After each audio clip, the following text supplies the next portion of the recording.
Son miembros del cuerpo de Cristo. Y en esta mañana quiero hablarle, o quiero que el Señor me use para hablarles al cuerpo de Cristo. El tema que vamos a tratar hoy se titula La inmoralidad debe ser juzgada. Y vamos a ir a nuestras Biblias y en sus teléfonos a 1 Corintios capítulo 5, verso 9 al 13. Cuando lo tengan, digan amén. Ya lo tienen. Gloria a Dios. Entonces, vamos a leer a partir del verso 9 en el capítulo 5 y dice así la palabra de Dios. Cuando les escribí anteriormente, voy a leer en la versión Nueva Traducción Viviente. Cuando les escribí anteriormente, les dije que no se relacionaran con personas que se entregan al pecado sexual, pero no me refería a los incrédulos que se entregan al pecado sexual o son avaros o estafadores o rinden culto a ídolos. Uno tendría que salir de este mundo para evitar gente como esa. Lo que les quise decir es no se relacionen con ninguno que afirma ser creyente y aún así se entrega al pecado sexual o es avaro o rinde culto a ídolos o insulta o es borracho o estafador. Ni siquiera coman con esa gente. No es mi deber juzgar a los de afuera, pero sí es responsabilidad de ustedes juzgar a los que son de la iglesia y están en pecado. Dios juzgará a los de afuera, pero como dicen las escrituras, quiten al malvado de entre ustedes. Una de las ventajas de predicar un libro de manera expositiva, que es lo que se hace acá en la iglesia, que es ir en un libro verso a verso, es que nos obliga a no saltar ninguno, porque seguramente si lo saltamos, por ahí va a brincar un hermano o una hermana. ¡Ey!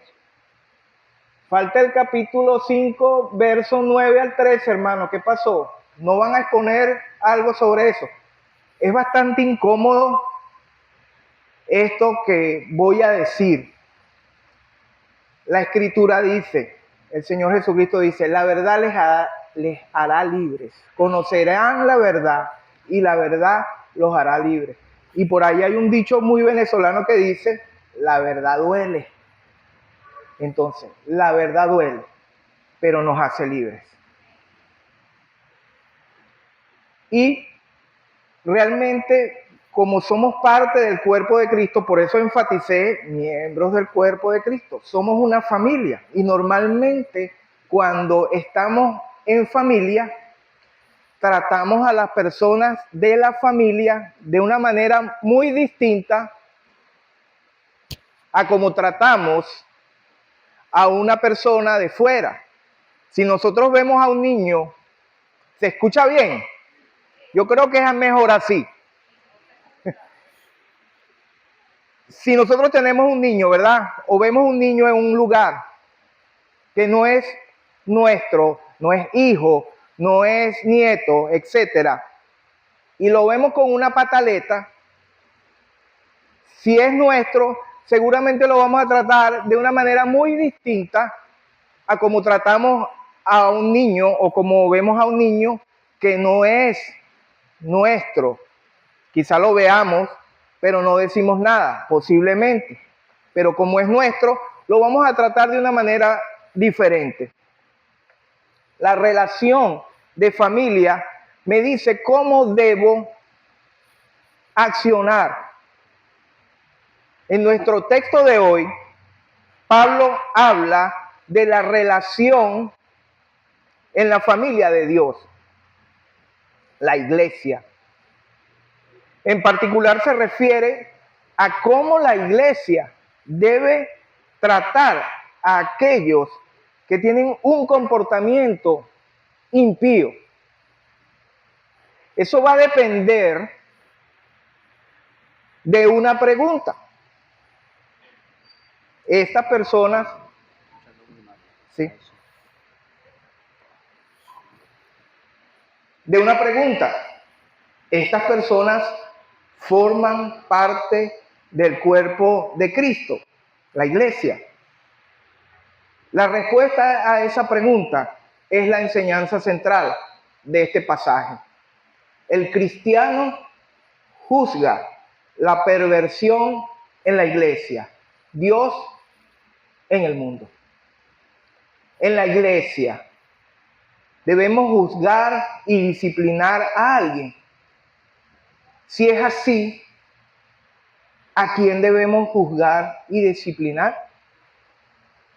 Pablo aquí aborda una situación particular sobre la importancia de eliminar la impureza en la iglesia. Pero antes de comenzar con el primer principio, es necesario que sepamos qué es un impío, porque ya lo he dicho en 2 oportunidades.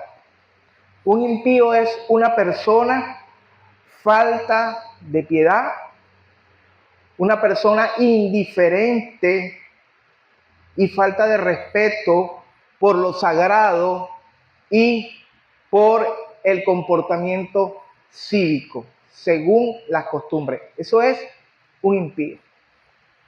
Entonces, para relacionarnos correctamente con los impíos, debemos considerar qué relación tienen con el cuerpo de Cristo. ¿Están dentro o están fuera de la iglesia? Esa es una pregunta que debemos hacernos. ¿El impío con el que estamos tratando está fuera o dentro de la iglesia? Pues si está fuera, el primer principio es que la iglesia está en el mundo sin que el mundo esté en la iglesia. Versos 9 al 10, dice: cuando les escribí anteriormente, les dije que no se relacionaran con personas que se entregan al pecado sexual, pero no me refería a los incrédulos, es decir, a las personas que no forman parte del cuerpo de Cristo. Pablo está aclarando en estos versículos una carta que ya les había hecho a la iglesia de Corintios, pero no nos llegó a nosotros, donde incluía a los fornicarios, pero la instrucción se entendió mal.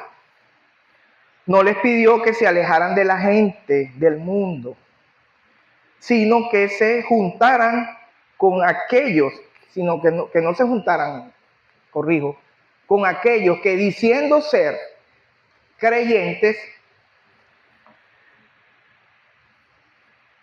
llevan una vida de impiedad.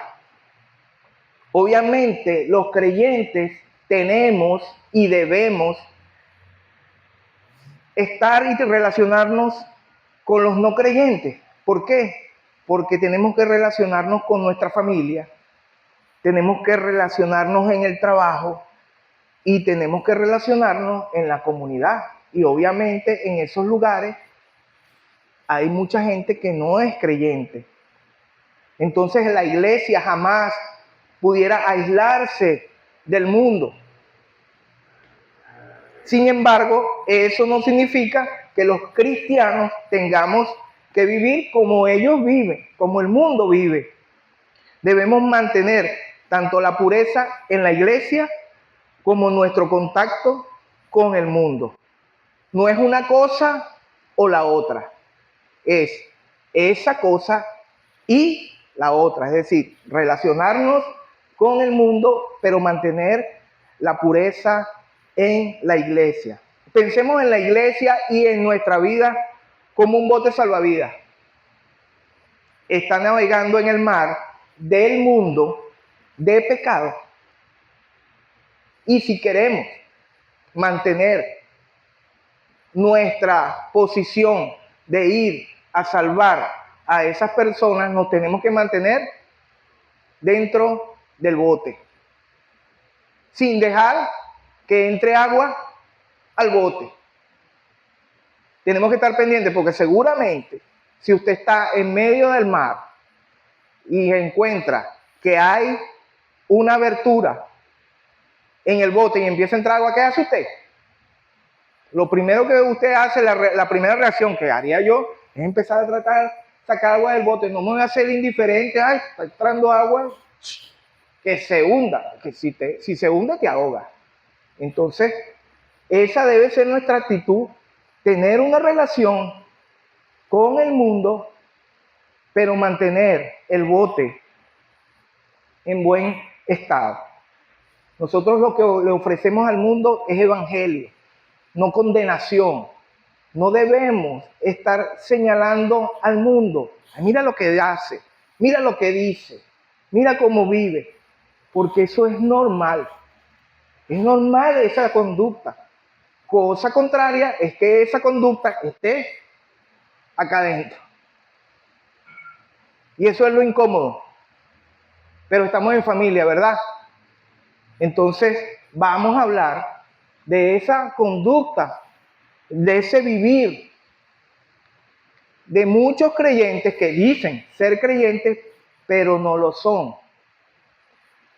Y este es el segundo principio. El cristiano juzga la perversión en la iglesia. Dios juzga al mundo. Pablo, al mencionar a los fornicarios, avaros, estafadores e idólatras, está indicando que este es nuestro trabajo. Disculpa, lo que les dije anteriormente era la enseñanza central, pero la enseñanza central tiene mucha relación y es prácticamente un sinónimo del segundo principio. La iglesia juzga a los justos, que fue lo que le dije a la iglesia. Dios al mundo. Versos 11 al 13. Vamos a definir primero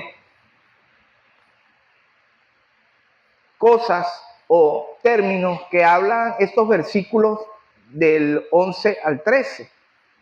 Y lo primero es la fornicación, del griego porneia. No les voy a dar clase, sino que quiero que sepan estos términos, porque lo primero que se nos viene a la mente cuando se dice fornicación, es una relación de personas que están fuera del vínculo matrimonial. Y es así. Y hablando de matrimonios, ayer tuvimos una actividad espectacular de matrimonios, hermosa, donde pudimos disfrutar de esa comunión entre hermanos y además de ese vínculo especial que Dios creó desde el principio, que es el matrimonio.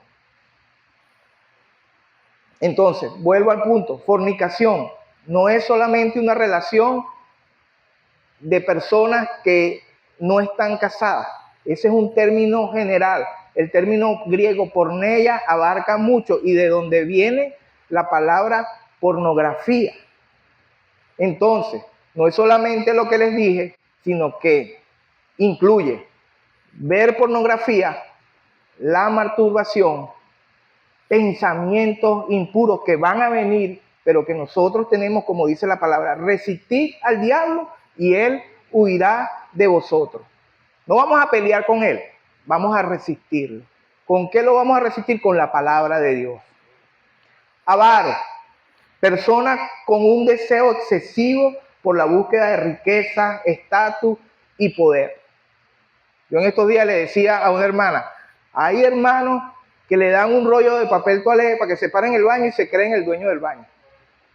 No dejan entrar al que les da la gana. Eso es una exageración, pero es así a veces. Idolatría. Personas que adoran a dioses falsos o que elevan a algo o a alguien por encima de Dios. Métase esto en la cabeza. Ustedes deben de evaluar si muchas veces ponemos a nuestra pareja, a nuestra esposa, a nuestro esposo, a nuestros hijos, nuestro trabajo por encima de Dios. Ya ahí estamos siendo o estamos cayendo en ese terreno. Maldiciente, persona que habla mal de los demás, injurioso, murmurador, chismoso. Borracho, que tiene trastornada transitoriamente las facultades mentales por consumo excesivo de bebidas alcohólicas. Estafador, engaña, defrauda y es tramposo. Eso es lo que Pablo está diciendo allí, que son esas personas que dicen ser cristianos y no lo son. En algunas ocasiones se pudiera poner en duda si alguien es cristiano a simple vista. Pudieran serlo, porque se visten como cristianos, a veces participan en los estudios bíblicos, incluso sirven en la iglesia, pero basta que se les haga una observación. Dejan salir el tigre que hay en ellos. Entonces, la disciplina en la iglesia se debe aplicar a todos, incluyéndome, porque no es un castigo, es un proceso de formación y restauración, tal como hace el agricultor. Si ustedes leen la parábola del trigo y la cizaña, si lo ven desde el punto de vista literal, porque eso tiene una connotación escatológica, pero si lo ven desde el punto de vista literal, la cizaña es por los ángeles apartada del trigo, pero el agricultor, después que separa la cizaña del trigo, le hace un proceso al trigo para que tumbe la cáscara. Y ese es un proceso de frotado, bueno, en la antigüedad, ya no, de frotado donde el trigo es comprimido para que tumbe la cáscara. Pero hay trigos, semillas de trigo, que no sueltan la cáscara con ese proceso. Entonces tienen que pasar por un proceso más fuerte. Paralelamente a esto que les estoy contando, Pablo desde el comienzo del capítulo 5 está tratando el tema de un creyente que estaba acostándose con la madrastra y las autoridades de la iglesia lo estaban tolerando. ¿Qué haría usted si estuviera en esa iglesia de Corinto? ¿O qué haría yo? Porque digamos que ese pecado no es del ombligo para abajo, porque era el pecado de la fornicación. ¡Ah! Fornicación, Dios mío. Pero vamos a ver, porque Pablo también lo trata ahí, del pecado del ombligo para arriba. Murmuración, chisme, idolatría, maledicencia, borrachera. Pero eso muchas veces, a veces como en la iglesia de Corintios, nos hacemos de la vista gorda. Vemos hermanos que dicen ser cristianos y están con esa conducta, con ese comportamiento. Pero no les hacemos caso. Pero hay unos hermanos o hermanas que sí levantan la mano. Hey, mira, ¿qué pasa? Pónchale, mira, el hermano fulano. Entonces, dicen, ay, hermano, usted no tiene misericordia. Ese es un miembro del cuerpo de Cristo. Tenemos que mostrarle el amor de Cristo. Y para de contar. Y sí, oye, si me dicen eso a mí, yo digo, wow, oye, sí, estoy siendo misericordia. Soy un legalista, le estoy metiendo el dedo en la llaga. Y de repente dices, wow, sí, verdad, cónchale. Estoy cayendo en eso, estoy señalando. El único problema, hermano, es que ya Dios dijo lo que había que hacer. Si ustedes leen Mateo 18, 15 al 17, dice que si usted ve un hermano en pecado, llámelo aparte y dígale. Si ese hermano se arrepiente, ha ganado un hermano. Si no obedece, llame a 2 o 3 y como testigos vuélvale a llamar la atención. Si no hace caso, llame a la iglesia, pero no es que lo va a parar aquí y se va a parar aquí, mira, el hermano o la hermana fulana. No, va a los ancianos, expone el caso. Y si esa persona no acata la disciplina, ténganlo, dice la palabra de Jesús, como un publicano, como una persona que no conoce a Dios. Entonces, cuando nosotros decidimos echar a un lado la disciplina en la iglesia, no estamos siendo más humildes, ni más misericordiosos, estamos siendo arrogantes, hermanos, porque le estamos diciendo a Dios en su cara que lo que Él estableció no está bien, que no estamos de acuerdo con lo que Él dice. Y que le decimos, ya va Dios, espérate un momento, te vamos a echar una ayudadita, cónchale, vamos a tratar al hermano de otra manera. No, hermano, es así. Dios dice, esto es lo que deben hacer. Y nosotros decimos, yo tengo una mejor idea. ¿Cómo le voy a hacer eso al hermano? No. Entonces, no puede haber una actitud de arrogancia o de jactancia mayor que esta. Aunque sea duro y doloroso, porque sí, la disciplina duele. Dios siempre tiene la razón. Él siempre tiene la razón, no se equivoca. Y vamos a aplicarlo en nuestra vida. Vamos a ir a las aplicaciones. ¿Cuál es el propósito por el cual Dios quiere que apliquemos la disciplina o juzguemos al justo? ¿Cuál es el propósito? Bendecir a la persona disciplinada. Como dije anteriormente, no es un castigo, es un proceso de formación. Si no, no hubieran atletas de alto rendimiento. ¿Qué hacen los atletas de alto rendimiento? Practican una disciplina todos los días, se levantan a una hora, hacen su disciplina. Entonces la disciplina no es un castigo.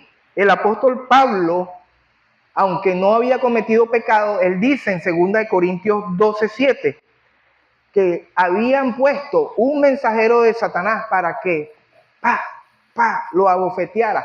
¿Cuál era el propósito? Y él lo entendió de eso que él tenía, además del aguijón, que le dijo, bástate mi gracia.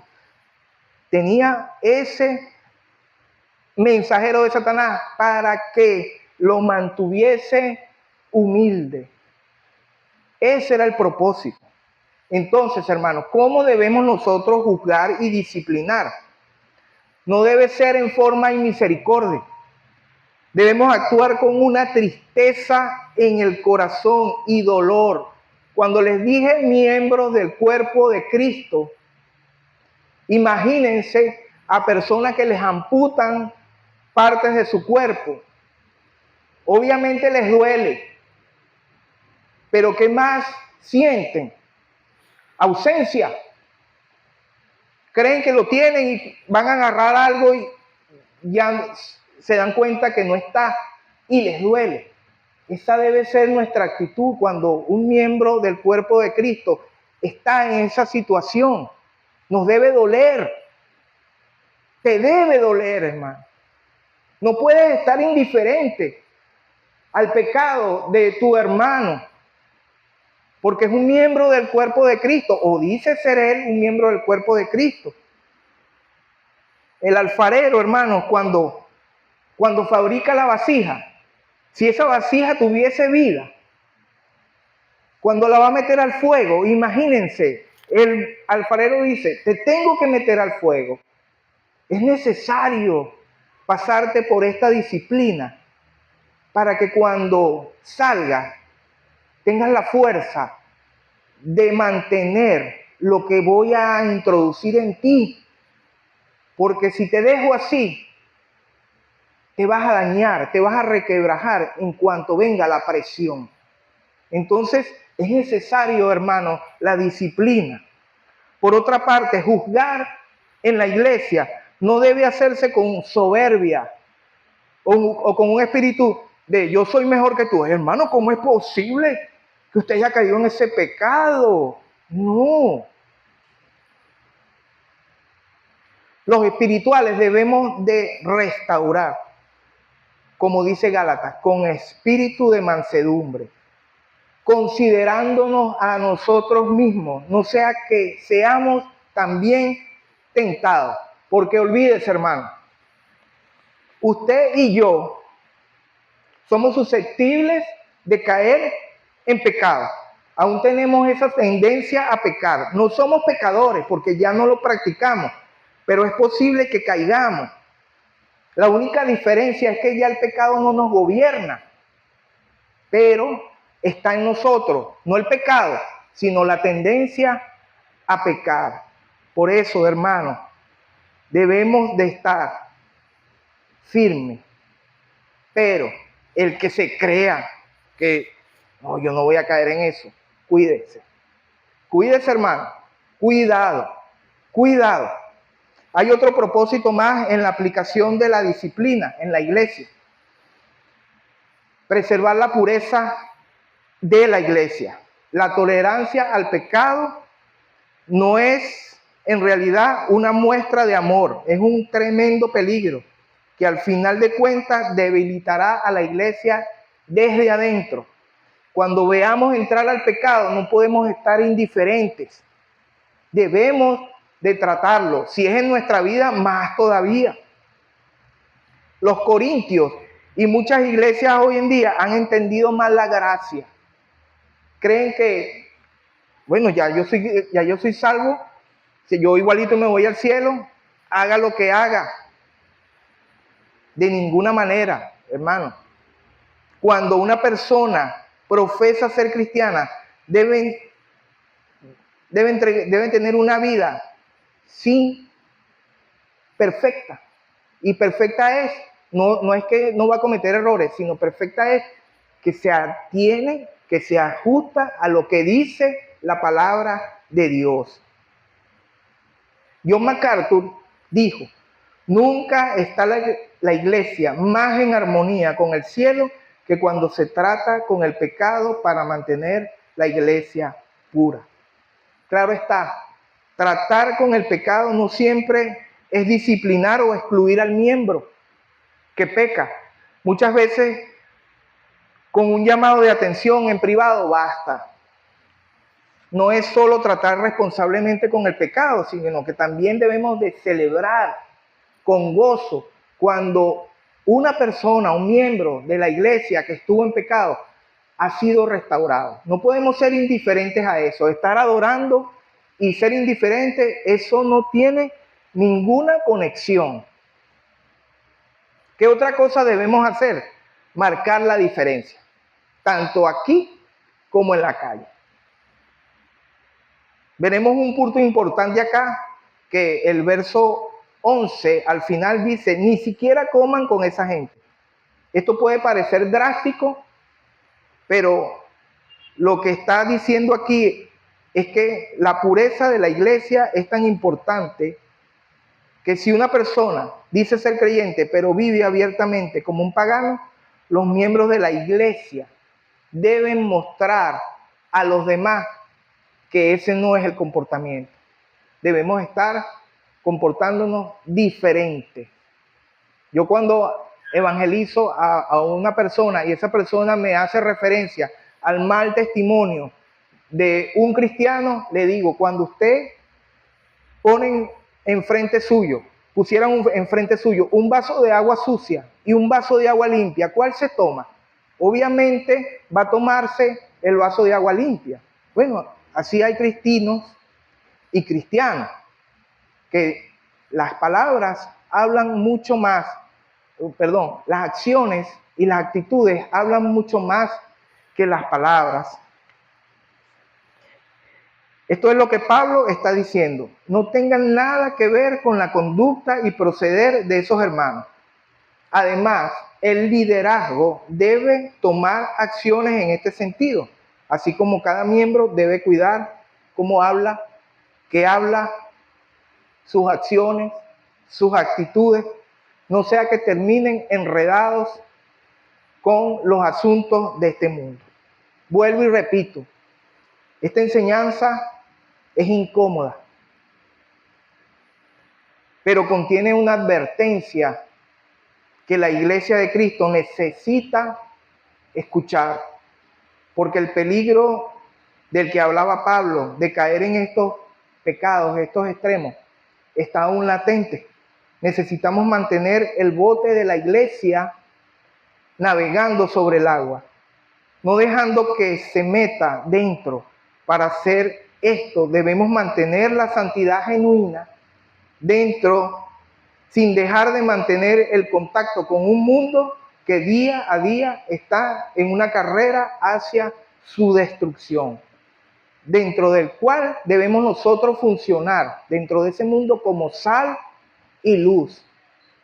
La sal, mientras está en el pote, no tiene ningún efecto. Debe caer en el lugar a donde queremos que se coloque para que surta el efecto transformador. Si nosotros somos la sal del mundo, no podemos estar apartados del mundo. Tenemos que estar ahí, en el mundo, regando nuestra sal. Que el Señor, hermano, nos conceda la gracia de poder mantener ese balance, recordando que el cristiano juzga la perversión en la iglesia, Dios en el mundo. Y a nuestros amigos que nos visitan, quiero decirles algo. Aquí en este texto que estuvimos estudiando, al final, en el verso 13, dice: quiten al malvado de entre ustedes. Y lo dice, y cita el Antiguo Testamento. Es Deuteronomio 17:7. Cuando yo leí eso, yo dije: wow, Señor. Ahí dice que a estas personas malvadas las sacaban de la ciudad y las apedreaban hasta morir. Pero cuando leo aquí el texto, me habla de que no tengamos nada que ver. Entonces veo la gracia de Dios actuando en este tiempo, porque en el Antiguo Testamento era muerte, era morir por estas actitudes de las que conversamos: fornicación, idolatría, maledicencia, borrachera. Pero aquí Pablo está diciendo que los disciplinemos en la iglesia, y a los de fuera que no tengamos nada que ver con ellos, sino evangelizarlos.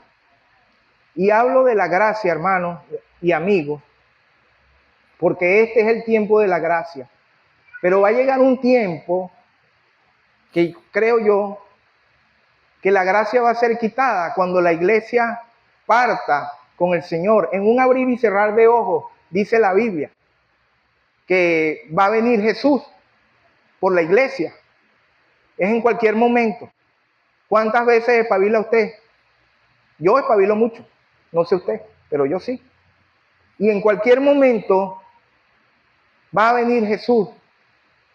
Y si tú no estás preparado, te vas a quedar. Y si llega la muerte y te sorprende, vas a ir a un lugar donde no hay gracia. Entonces, es el momento, amigo, amiga que nos visita, de tomar esa decisión, de abrirle tu corazón a Jesucristo. Reconocer que ha vivido una vida vacía, donde Jesús lo llena todo. Nosotros, los seres humanos, somos un molde, como dice en el Génesis, a la imagen de Dios. Pero si Jesús no está, está vacío. El único que puede llenar ese molde es Jesucristo. No hay religión que llene ese molde. Es Jesús.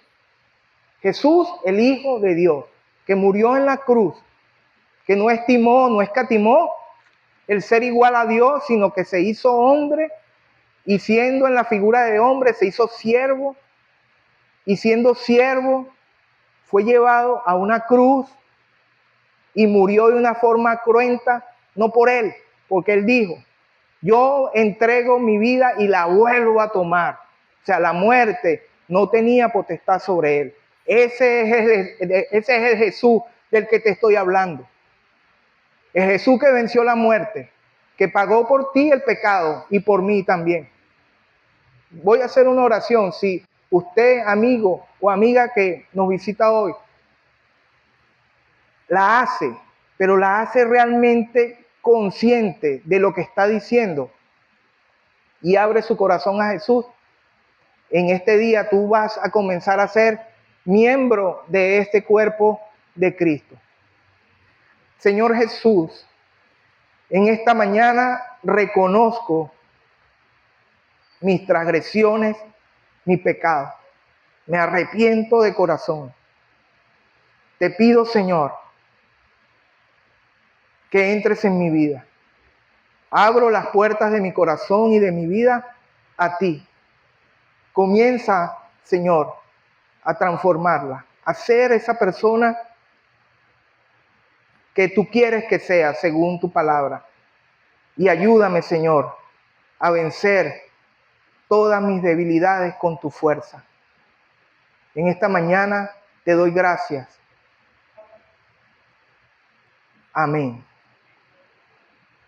Bien, si usted hizo esa oración, quisiéramos reconocerle. Que usted levante su mano. Reconocerle como miembro del cuerpo de Cristo. Porque yo reconozco todas las partes de mi cuerpo, pero quiero reconocer también a los miembros del cuerpo de Cristo y la congregación igual. Si es su deseo, levantar la mano y decir, aquí estoy, soy miembro del cuerpo de Cristo ahora.